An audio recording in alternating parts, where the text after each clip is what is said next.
Excited to have you here. And let's jump in. So today's session will be based on sort of the Improving School Trust report that we published recently. I'll take you through kind of a refresher of the report, if you will, and then we'll sort of dive into three sections that hopefully will be very useful to you. First section around kind of stakeholder feedback, collecting feedback, what is the impact of feedback and how it connects to improving trusts. Then looking at knowledge sharing in trusts and sort of how your stakeholders perceive the benefits of being in a trust, and how staff respond to whether or not sort of knowledge is shared well across trusts.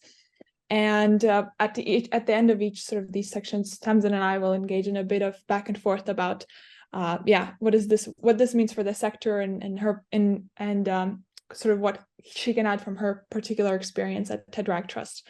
And then we'll end with a discussion on workforce dynamics, where we'll look at sort of staff retention and the relationship between retention and leadership. And Tamsin will sort of give us some insight into how they think about management at TEDRAC Trust. So to kind of go over the report briefly, what we did is we focused on sort of the main pillars of a strong trust outlined by the Confederation of by the CST and the DFE. And in the first section, we focused on curriculum, which is linked with the high quality and inclusive education pillar. And we found that currently only about half of pupils feel confident about studying independently. And also about half feel that their lessons build on prior knowledge. And these figures were particularly lower in key stages 3 and 4, and higher in the rest of the stages. So that was kind of the pinch point when we looked at curriculum. Then looking at student behavior, this is sort of a recent area where a lot of attention has been devoted. And we really see that 3 and 4 pupils responded that their learning is sometimes or often disrupted by the behavior of others. And this is also mirrored in staff responses about disruption in their work. And alarmingly, 1 in 5 staff report that they've experienced violence from a pupil. And moving on to school improvement, we see that about half of staff say that knowledge is sort of shared well across the trust.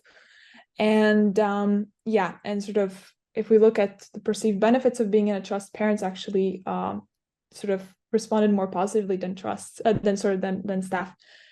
And then if we look at workforce dynamics, we actually see that there's a difference between relationships between staff and their line managers versus staff and sort of their senior leadership, where only about 2 in 5 staff sort of reported that their leaders address their professional needs and understand the challenges they face at work.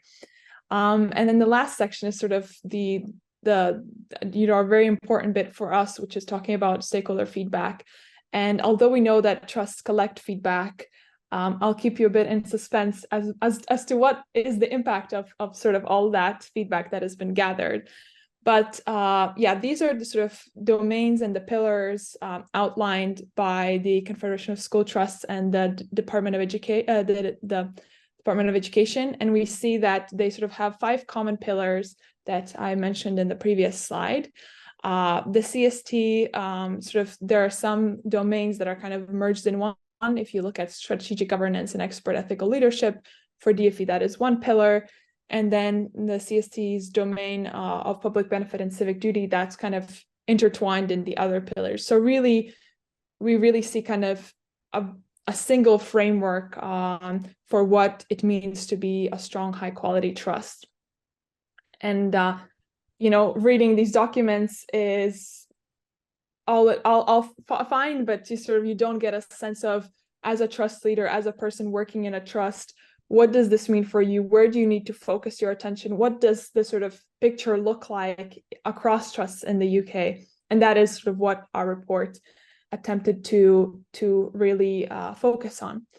And what we did is we had a look at sort of our survey suite, and we mapped the survey questions. In total, we mapped about 200 questions to the framework pillars and their descriptions.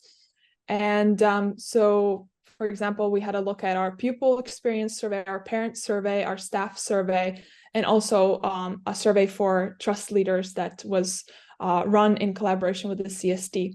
And then from there, we sort of structured our analysis with over responses from over 46,000 staff, 20,000 parents, 107,000 pupils, and 300 trust leaders. And in order to really make sure that what we're saying is sort of relevant and resonates with the trust, with trusts and with people reading the report, we had wonderful Tamsin and Sufyan Sadiq, who's not here, from Children Learning Trust, sort of help us with the commentary and really, you know, making sure that what we're saying is relevant. And you'll hear from Tamsin very shortly. But first, first, let's talk about sort of stakeholder feedback. Let's discuss where we're at. And in terms of how this links with the domains and the pillars, both the CST and DFE underscore that leaders should be held to account through stakeholder engagement. And that is kind of one of the tools in the toolkit, is if you can hear from your people about how you're doing, and in that way sort of keep on track.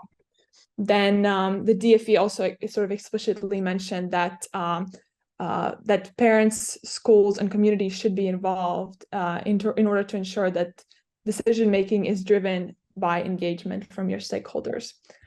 And so if we have a look at the national picture, to sort of get a sense from you guys, sort of how you work, we'd love to sort of do just a quick poll to get a sense of where and from which stakeholders the trusts that you work in or you're associated with collect feedback from. So my colleague will launch a poll shortly where you can select whether your trust collects feedback from staff, pupils, and parents. You can select multiple. If your trust, for example, collects feedback from staff and parents, just select both. And so we'll just give everyone a couple of seconds to select that, and then Danny will share with us, or Iona will share with us what the results are. Yeah, so what we actually see here is that, I hope everyone can see the results, but if not, I'll just read them out to you. So almost all of our participants today collect feedback from their staff, 97%, and most also collect feedback from parents and pupils, with 86% of you collecting feedback from these stakeholders. And nationally, from our survey of trust leaders, we saw that 99% of trusts collect feedback from these stakeholders. But then if we ask these stakeholders, what do they think the impact of their feedback is? We see that 34% of staff think that their feedback to leadership has an impact. 37% of pupils think that their opinion is valued in their school. And 37% of parents also think that their feedback has an impact. So as you can see, just from sort of this quick poll that we did, there is a big difference between just collecting feedback and then the sort of impact of that feedback and how your stakeholders respond to that. And so to sort of kick off our discussion, Tamsin, I think, how does your organization work with stakeholder feedback? And sort of, can you give us some insights into that? Yeah, absolutely. And thank you so much for inviting me today. In terms of, we are always learning as a trust. We definitely are not suggesting that in any way we are experts in this area, but we have had we've had a kind of a steady journey in the process. So we started off actually with our staff survey. We brought that in first about 3 years ago. We then introduced pupils, and then we introduced parents. And part of that was, we at the Tedrag Trust, we talk about how we can collectively work together to maintain a minimum across the trust, and then we need to enable excellence in our local areas. But how do we also collectively continually raise that minimum standard together? And I suppose for us, that stakeholder engagement was really key. One of the things was, like, we want to there were some schools on their journeys who are really, really good at stakeholder engagement, getting those voices heard. And there were some who were not so confident in those areas. So we were able to collectively procure, through you guys with the managerial, then the staff one. And that was our first kind of like, let's collectively do that together. We chose those questions together across all of our trusts of schools. And we put that in place first. And then over time, actually, they then wanted that minimum kind of one survey a year across each of the stakeholders. We've gradually introduced those across all of our 16 schools so that they know that annually they have that one survey, but that's not best practice, that actually that they are supplemented by other focus groups or other pulse surveys and things like that within the individual school. But as a trust, collectively, we know that every single school will do at least one survey for each stakeholder through the year. And then we have also implemented it so it's in line with our local governing boards, cycles. We do our parent one in September to try and also do some bespoke questions around transition and collect that in. We do our pupils in January and our staff in May, and that feeds into our cycles. And what we're really excited about at the end of this year is really developing what it looks like. Are there trends across all three of the stakeholder kind of surveys that we do that we can pick up on? I think one of the things is about we also, our surveys feed into our health checks for our schools. So we do termly health checks where each school very transparently, everyone can see it, is ragged in different areas in terms of school performance. We do school reviews, lots of quality assurance, but one of the areas is around the start of these surveys, so they feed into those health checks. And again, that's the kind of maintaining the minimum piece. But in terms of then what the enabling excellence looks like, we really want to make sure that we're also adding value through doing it. So then it's about looking at the themes that come out across our schools, and then what can we do collectively that might actually help all of our schools. So one of the things came out, for instance, from our parent survey was around communications. And actually one of the challenges when you delve down into each of our schools was things around our MIS system and how the communications were coming out and the challenges there. So then, okay, can we do some work collectively to ensure the technology is not actually disrupting the communication for our schools, and we can work collectively to do that. And then, for instance, also then we saw across the board with pupils, actually there was a real challenge around that they felt safe. Actually, their learning was appropriate. That was all going really well, but actually just weren't loving coming to school. And one of the things that we reflected both on the pupil and the parent survey was around really a relational approach that we were missing in a lot of our schools. And so we're doing that's fed into our strategic priority for this year, and we're doing a huge amount of around strengthening our communities, but really about family relationships, about relational events and all that work. And that is a project that we've all agreed collectively as a trust of schools that we're going to work on together, and we're doing training around that. And that's all come out of obviously other areas and other bits of our quality assurance, but a lot of that has also come through the stakeholder feedback.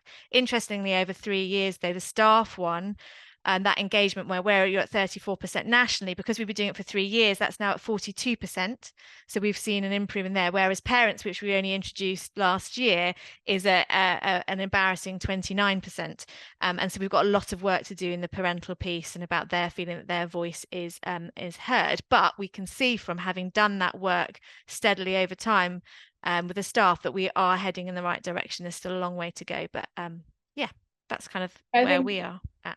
I think listening to your response, it really, the sort of link between the engagement that you do with your stakeholders and then feeding that into your sort of improvement plans and your sort of strategy plans as a trust, that is something that, you know, you don't just get to do a survey or sort of engage your stakeholders, listen to them, and sort of all magically everything is better.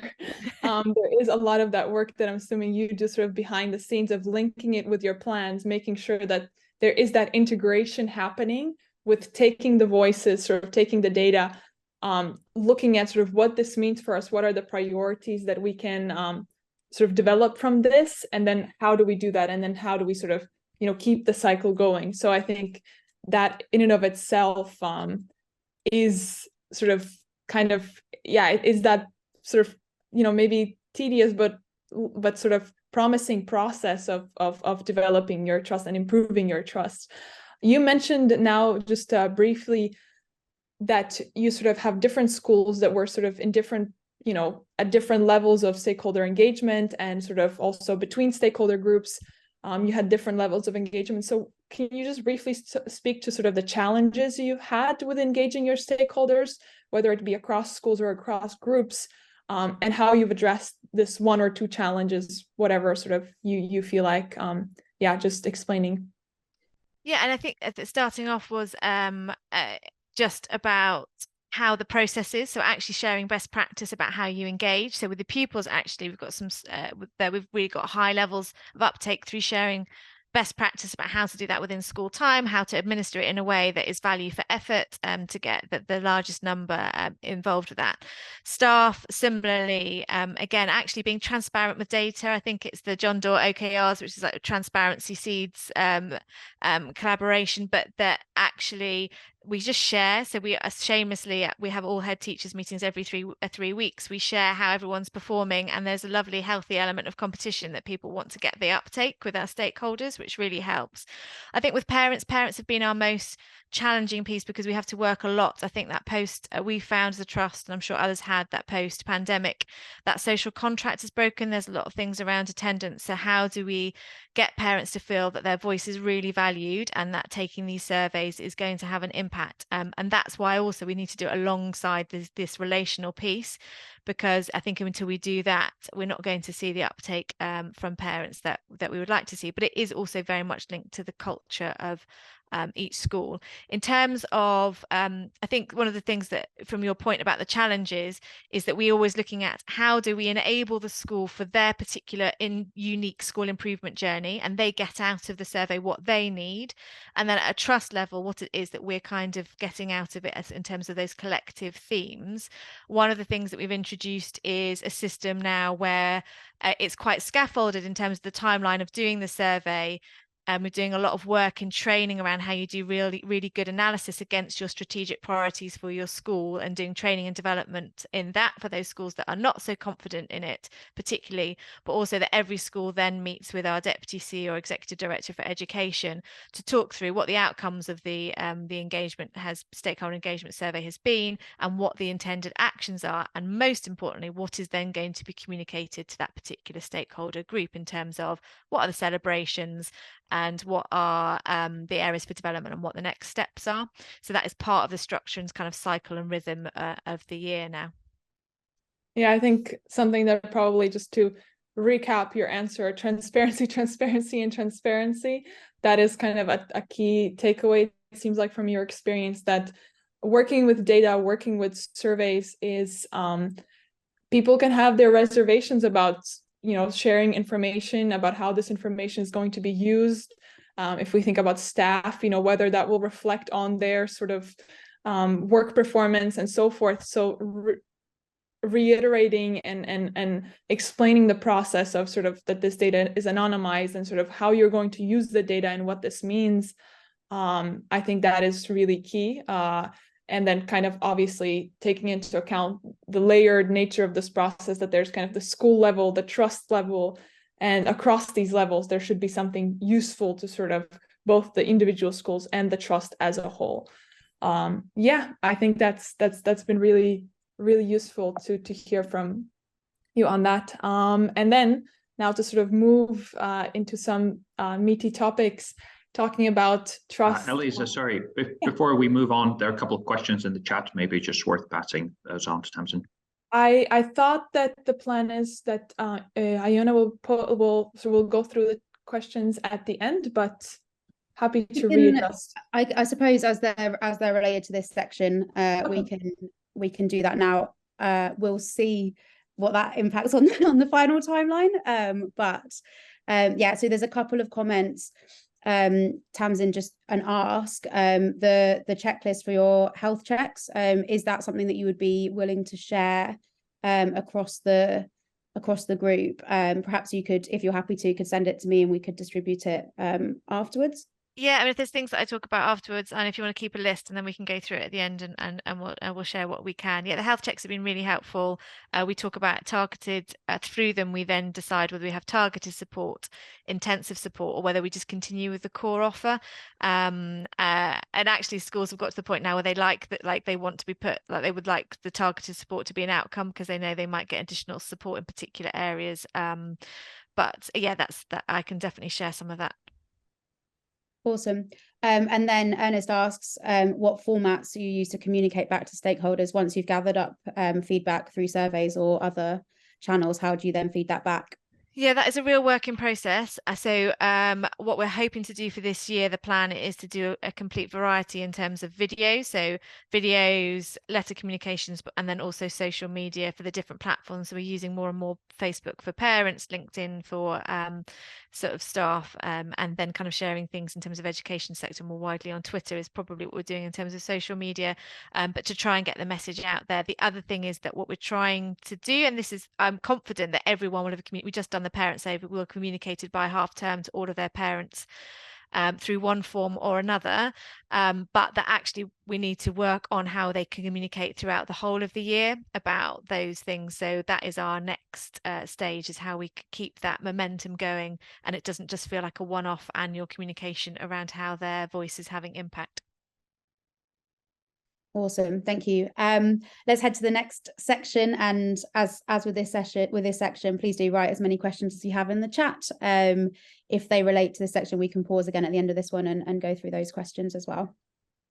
Yeah, sounds good. So talking about knowledge sharing, both the CST and the DFE sort of underscore the importance of kind of fostering a community of professionals who can collaborate. And the DFE in particular focus on how within a trust, through knowledge sharing, sort of schools that are performing better can help schools that are underperforming, and sort of really distributing this knowledge so that we can bring sort of underperforming schools to the same level.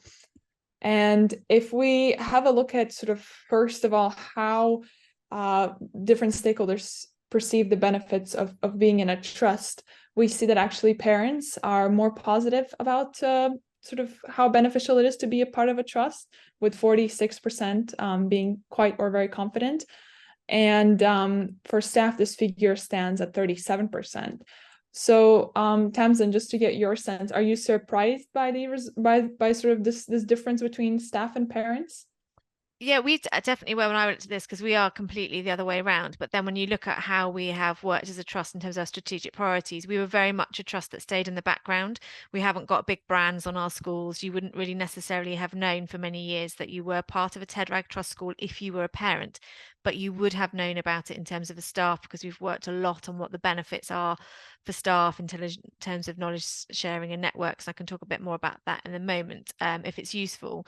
So for us, actually, our staff one is at 44%, whereas again, our parent one is lower at 34%. So again, there's a real switch there. What's happened is in our last survey, that is quite low because our name has got out there, but not from a deliberate act on our part, but actually people kind of trying to find a kind of an organization to sort of blame for some of those challenges that they're having, and actually they've got a personal relationship with the school. And because we haven't put our name out there and actually talked to parents about who we are as a trust, that has now backfired. So that is where we are working quite rapidly to make sure that we collectively as a group of schools talk about with our parents quite openly what are those benefits for pupils. We can see actually where we've got our new schools that have joined, where we've done better work in terms of the onboarding with parents and talking to those, that our answers are better. So our most recent joining schools, those opinions from parents are much more positive, but where historically we never really kind of talked about it in the same way, it is not as positive as picture. So for us, that was a real, nationally, it's really interesting because obviously it shows that different trusts have developed and prioritized in different ways in terms of their communication and engagement with their stakeholders. Yeah, so just in your response now, you mentioned sort of the benefits you've communicated to your staff and now to your parents. So in terms of this sort of loop and sort of feedback system, what have you heard about from your people as sort of being the key benefits of being part of a trust? I think it would be quite interesting to know what your staff or your parents, what do they perceive to be the main benefits of being in a trust, and perhaps also what you communicate to them as being benefits. Yeah, so I think with staff, one of the things is so professional development and career progression. They're coming out really well in our survey, so they can see and in terms of that benefits of being about knowledge sharing. So again, nationally, our knowledge, the benefits of sharing that knowledge and best practice, we're performing well in those areas.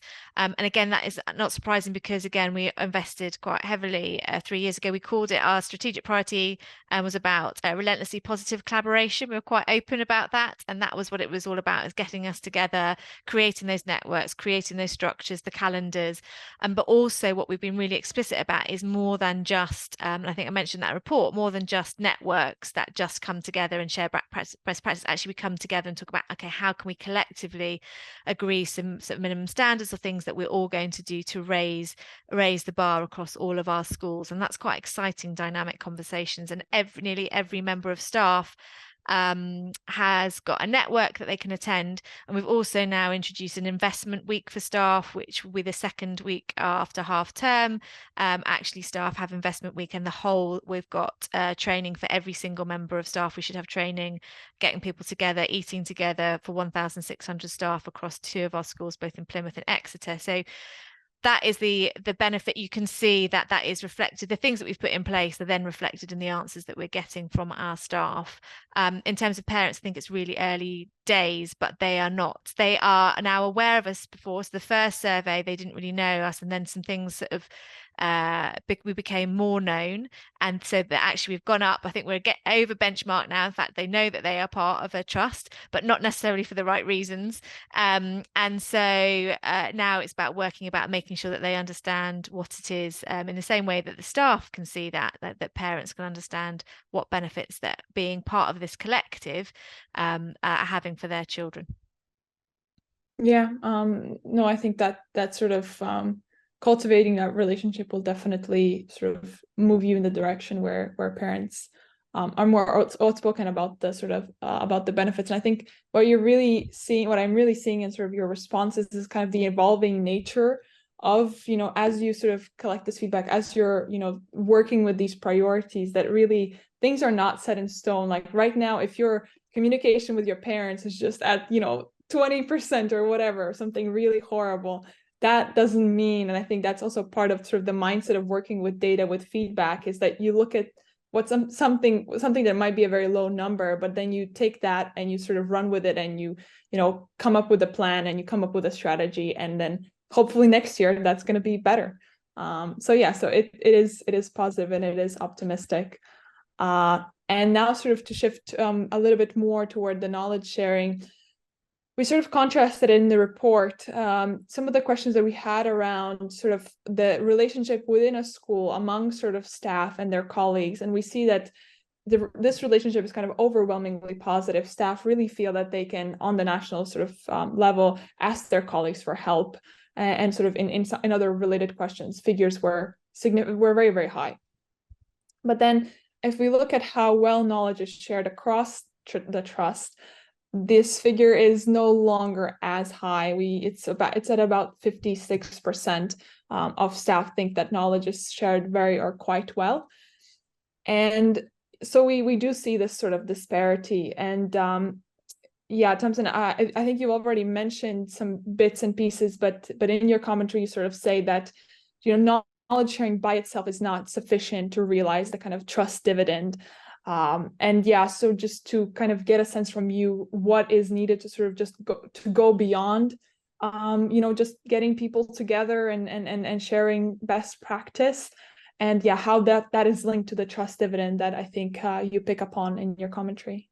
Yeah, so I think we're at 93%, I think, in terms of the relationships, but we're at a healthy, and it is going up year on year at the moment, 61% for how well or poorly knowledge and good practice is shared. One of the things, and that's again because networks started off more about just sharing the knowledge, but they've grown more into these kind of communities of wanting to kind of have continual improvement. One of the examples of a network, we have a coaching network, so we invest heavily in coaching across the trust. Every single member of teaching staff has incremental coaching. And that was a really good network about coaches coming together and talking about that coaching model that we have. And so we invest, it's timetabled in, so it's part of the timetable, and they get that fortnightly. But what we realized through our other quality assurance process and our school reviews was that there was a real variance in the quality of the coaching that teachers were receiving, and that reflected then in the performance of the teachers within the schools. So then actually how we use that coaching network, we've put structures in place to kind of allow that best practice to be shared, for them to visit each other's schools, to make sure that they then agree a collective standard of what coaching should look like, what the best model of training should be, and all those kind of things. So it's not just coming together and going, oh, that's a good idea and that's a great idea, but actually collectively agreeing some things. So we have a thing called the consistent core, which is that bit about maintaining a minimum. So we all agree, it's like when we get to a point where like we agree that this is just a given that we should all be doing, then that goes into our consistent core, and that's something that we then make sure that every school kind of sticks to throughout the year. And then we have optional offers, which is that kind of lovely add-ons that you can choose and for your local context, but we kind of keep continually adding, but not adding in number, but just to the quality of what that consistent core is. And again, it's collectively agreed. So it's no one person saying, there's no director of math saying this is what the consistent core has to be. It is the network agreeing together what that is. And each network is at a different stage as to sort of how aligned they are. But that is the purpose, is that we are always working towards raising that minimum standard together. Yeah, I think, again, as I was listening to you, I sort of caught myself thinking that, you know, if you want to sort of share good practice, it kind of seems in some ways even sort of top down, or you come and you say this is the standard, or this is what is best and we should all be doing this. But what you're describing is almost like sort of bottom up. You have people, you bring them together, and then you sort of agree on something that we can all maintain, and then we sort of move forward with that. And I think that sort of approach to knowledge sharing should have a real impact. But yeah, just being cautious of time, I'm going to move us along to talk about I'll interrupt. we have some questions, I'm assuming. Yeah, I'll interrupt with the questions on the section. Apologies. So we've had 2 questions during that section. The first one is kind of a two-parter. It's dependent on you having local governance boards. Firstly, does TEDRAG have local governance boards? We do. Yep. And then how involved are they in the process of kind of knowledge sharing and trust-led initiatives? Yeah, so we talk about local governance being at the heart of our school improvement approach, because what we have done is really changed. We had a governance review a couple of years ago now. We really changed the model in terms of there was the finance elements. Those elements have been removed from the responsibilities of the local governing board because they don't sit there. They sit at trustee level. But they now have a much stronger involvement, actually, very much in the stakeholder piece. So is the lived experience on the ground reflected? So the local governing boards, again, as part of their cycle of business, will look at the survey data, look at the information, the school improvement plans, and then they will go and do school visits as well and talk to small focus groups, so talk to parents, so that they can get that lived experience, and they feed back into our chair of trustees. Actually, the local governing boards, the chairs of the local governing boards feed into the chairs of trustees, so that they're feeding into the strategic vision and those priorities that are coming out. I'm doing lots of things with my fingers because there's lots of maps about how that all kind of feeds into one area and the other. But yes, local governing boards perform a really important part of that, and they're also part of the network. So through Governor Hub, we do a lot of training around those key sort of linked governors in key areas for school improvement. Awesome. And then the second question, which I'm going to take some creative license with, Catherine asks if you can give a summary of what parents were saying as positive reasons for being part of the trust. I might extend that to and staff as well, if you have any thoughts on that as well. I think that there was a lot. It was a real mixture with parents. We had extreme views. So the ones that could see that actually we had those who were saying SEND was a real strength, and then also others that saying that SEND weren't. So there was a kind of poles apart, and they could be in the same schools, very different experiences there. I think where as a trust, where they were commenting on the SEND, for instance, we've done as a trust, we have implemented speech and language screening across all of year 7 and early years across the whole of the trust, which means that we've got us, and we've also invested collectively together because of the need in speech and language therapist team, which is our TEDRAG Trust speech and language therapy team, and they're getting in early and doing early intervention. So I think in our year 7s and 8s who've seen that work and implementation, we can see higher levels of positive responses from parents in certain year groups. So certainly there's kind of a reflection there, but it's a real varied picture over the parent piece, in terms of what they can see the benefits of. Some of them are more aware, so if they're more educationally aware, they may, in terms of outcomes and in terms of results for those who have the children who've gone out and gone on to kind of aspirational next steps. This is the kind of responses from parents in that regard. And in terms of staff, again, I think it comes back to that the trust benefit about that networks, about sense of belonging, being part of this, the bigger piece. Certainly the vision and values, shared vision and values and shared sense of purpose comes out of that, of those benefits. Yeah, and just to briefly add to what Tamsin said, because I've looked at some of their data, and I think parents in general sort of mentioned like they have this notion that being part of a trust is associated with going to be the ability to pool resources, and so parents have an awareness of that kind of more general benefit. But I think also some parents brought up the fact that sort of having access to this sort of trust wide professional network meant that their children were getting better quality teaching. And so kind of that awareness of the fact that, you know, perhaps if you're from a school in the trust that is kind of underperforming or performing less well, you know that now you're going to be connected sort of to this network and your teachers are going to have more opportunities. So yeah, just to not undersell Tamsin's work with parents, and yeah, and to move sort of closer to staff, yeah, and look at sort of how the relationship for staff with leadership impacts retention. For an overview, we see that actually 43% of staff considered resigning from their posts in 2022, 2023. And if we look at the breakdown, we see that the percentage of staff considering resigning sort of dropped from 2018-19 to the 19-20 academic year, but then was followed by a rebound in 2021-2022. And now we're sort of in the last 2 years of survey data, we're seeing that sort of the risk of resignation is at an all-time high, especially sort of for teachers, where you see the figure of 49% of teachers, which is pretty much half considered resigning in the previous academic year. And in sort of some research that we did, we identified that questions related to leadership dynamics had the strongest link with staff resignation. And so it really made sense for us to sort of zoom in on this and contrast how staff viewed their relationship with their line manager and their leadership.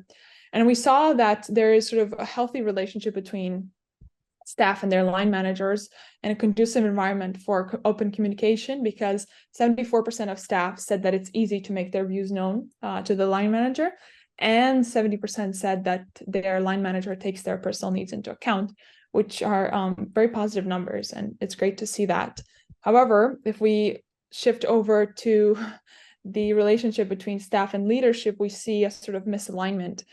And we see that only about 2 out of 5 staff say that the leadership understand their professional challenges, and also 2 out of 5 are sort of confident that leadership work to address their professional needs. And in our research, we also sort of found that leadership are sort of more positive about various aspects linked to sort of staff experience and well-being.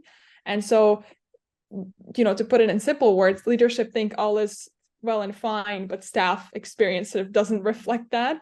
And so, yeah, that's something that I will ask Tamsin now to sort of reflect upon, this kind of difference between staff and leadership. Is this something you see playing out in your trust? Do you have, any sense of sort of that, where is that mismatch coming from? Yeah, so we're doing well in terms of, again, the line management. We're about 77%, 72%, so we're doing kind of above, so if it's your kind of benchmarks in that area, but we're exactly the same in terms of the leadership. So although we've had an impact on that, we can see that disconnect. And what's quite interesting is that when you talk about resigning, when you look at the well-being, and that staff are still thinking about resigning, but they still have these kind of good personal relationships with their managers. So what is that? What does that mean? Does that mean that actually people feel supported, but actually they're not getting what they actually need to be happy in their job at work? And actually, we know that one of the biggest impacts you can have on staff well-being is through your line manager. But maybe we don't have a really we haven't really defined what great management looks like, is what we reflected upon, because they are liked, people feel supported, but there's still those individuals are not feeling like they are being that they are still at risk of resigning potentially.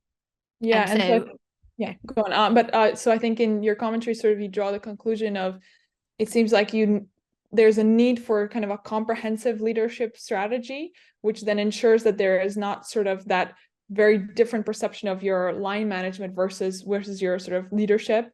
And I think you've been working very hard on sort of addressing this in your trust. Yeah, can you lead us through that? And with that, I'll switch over to your slides. I'll give off the mic to you, but yeah, this will be the brief version of Tamsin's very insightful presentation. I'm aware of time, so I will go through it. Yeah, leadership culture. Basically, we've come back to, and we've been investing in leadership development. We've got a leadership development program that we've invested in the last 3 years, but we're still not seeing that impact in some of those questions. So there's a disconnect between leadership and what people see as line management. And actually, what we wanted to do is bring that together in one comprehensive leadership development kind of strategy.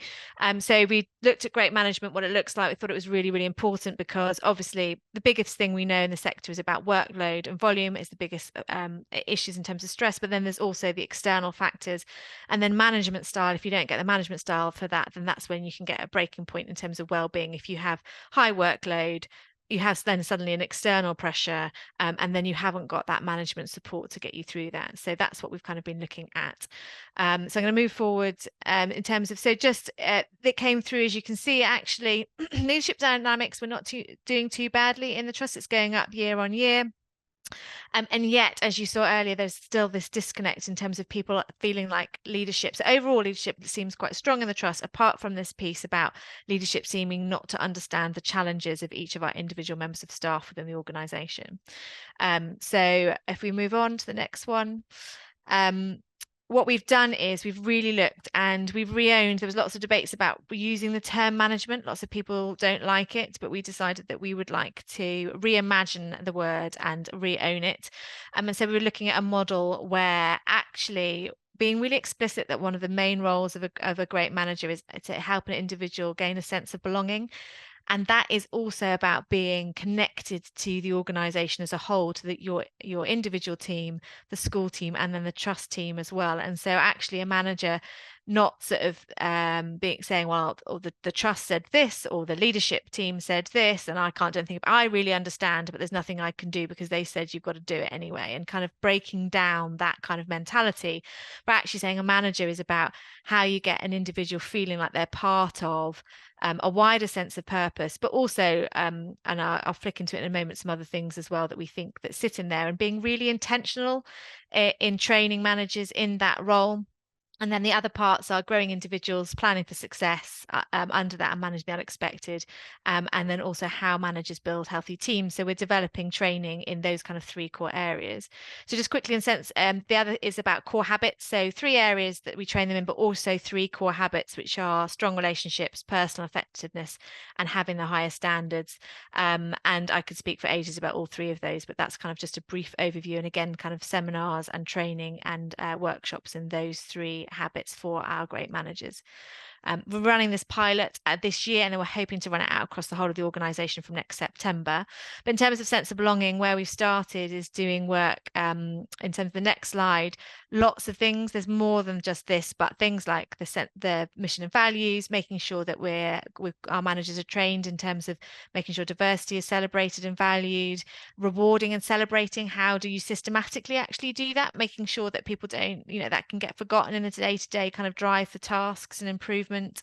How you build vulnerability-based trust, the culture, friendships, connections. How do you create a fantastic culture? And that managers have a responsibility for that throughout the organization.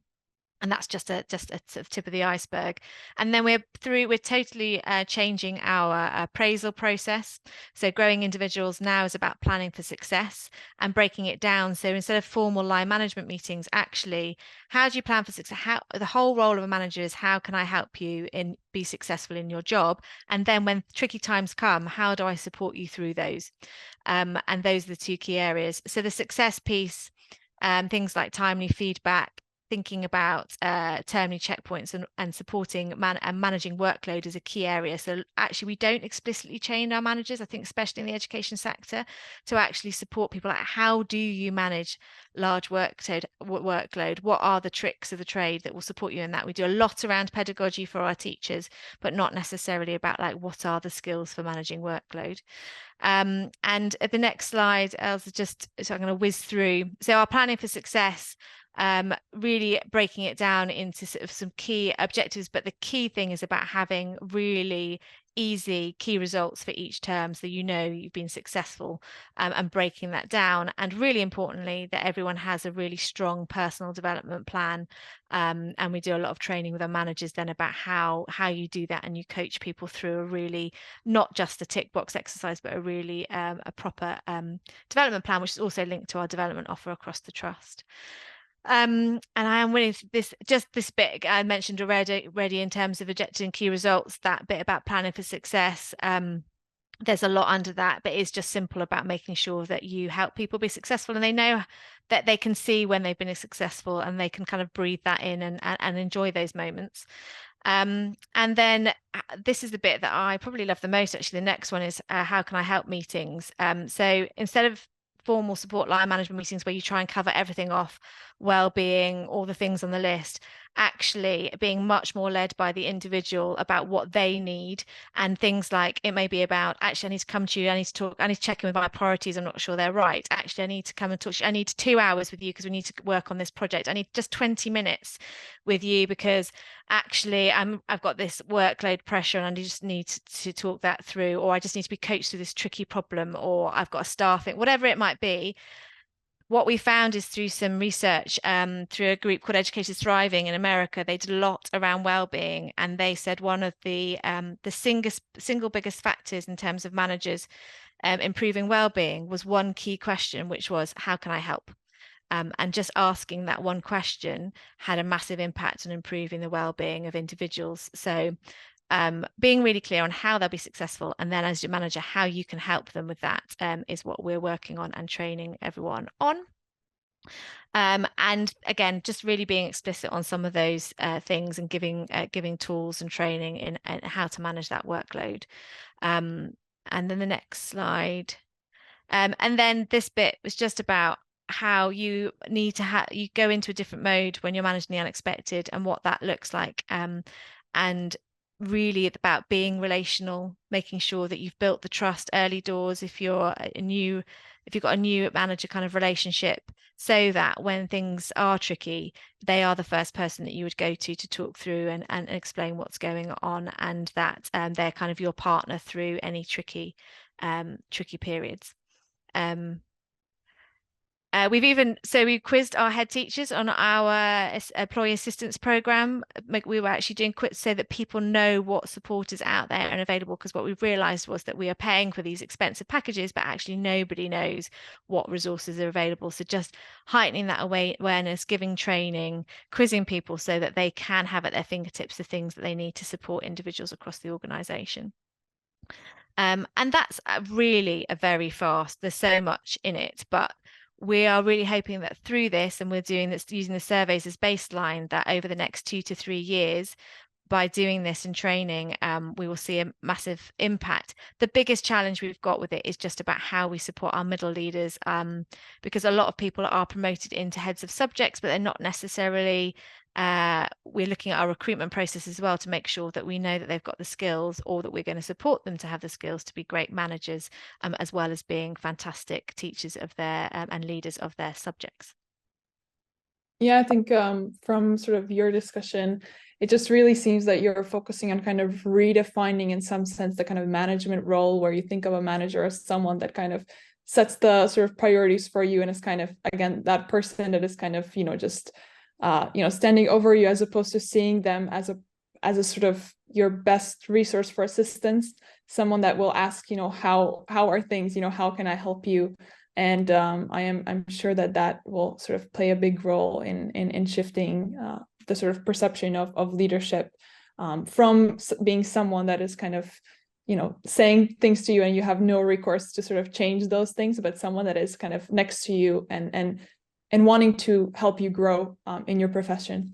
So I'm just flashing the executive summary here, but any questions here before we wrap up? And I'll just read out a question from Michael. I'm not sure you'll be able to cover this in the time we have remaining, but he asks, assuming that this is part of a wider people strategy, is that something that you would be able to share with the people on the line? Yeah, we do have a wider people strategy at various levels, but we can definitely give you a high level kind of overview, I know, that we can share with people. Yeah, absolutely. Awesome. And yeah, everyone, please do add any further questions, or feel free to put your hand up using the thing at the bottom that allows you to do that digitally. I'll briefly recap some of the takeaways that I've had from the session, just while we see if anyone has any further questions. But I think it's been really, really interesting for me hearing your kind of focus on, I can't remember, it was Tamsin or Elsa who said transparency, but I think that is a really, really important thing to take away when you're doing kind of stakeholder engagement, making sure that they know where that information is going and what's happening to it, and using the right channels then for the audience to feed that back. You mentioned using Facebook for parents and so on. I think it's also really interesting what you said about the importance of managing the reputation of the trust and being visible, so that that people are aware of the good things that you're doing, as well as the kind of just being there as someone to point the finger at when things go wrong. And I also loved what you said about the deliberate approach to management and how you're kind of helping to foster a sense of belonging, and using professional developments in a kind of positive way to make sure that you're kind of setting people up for success as well. We've had one question that's come through, I think, which was how do you feedback to pupils on their concerns? You mentioned around passing things back to parents and staff. Is there a way that you feedback to pupils? Perhaps, I'm guessing that Nicola is talking about specific incidents as well as overall. So the schools currently will report back to students on their individual bits because they are best placed to do that. But one of the things that has come out of it is actually we're setting up a trust student cabinet for the trust, so that student parliaments we've got some already in all of our schools, but actually student parliaments will be in every school within the next 2 years, and then there'll be a student cabinet for the trust, and they will actually be part of designing some of the questions moving forward. So any of our bespoke questions will come out of those student parliaments and the student cabinet for the stakeholder engagement, and then they will also be then feeding back some of the trust-wide themes from the student cabinet back into the student parliaments and then back into the schools. So again, I'd forgotten, that's another thing that's come out of some of the survey work that we've done that will be a project in the next 2 years. That's great. I think Tamsin has really shared sort of what a treasure trove stakeholder feedback can be if you sort of do the work and you listen and you act on it. Just to flash some upcoming things for us, future reports and webinars. Usually when we launch a report, we do a webinar shortly after. Currently, we're working on a parental engagement report, since Tamsin sort of pointed out that can be a pain point in terms of engagement and sort of those sorts of things. Keep an eye out for that. And then we're also working on pupil behavior because we're really seeing that this is another sort of issue kind of across the sector. And then lastly, looking at sort of mapping our questions with Ofsted and sort of helping trusts identify how they can have a good Ofsted rating, and sort of what are the questions that they need to focus on that Ofsted look at and care about. But yeah, this is all upcoming, and really thank you for listening, for Tamsin, for our discussion. It was I think it was great and wonderful, and yeah, it was a pleasure. Thank you very much, everybody. Thank you.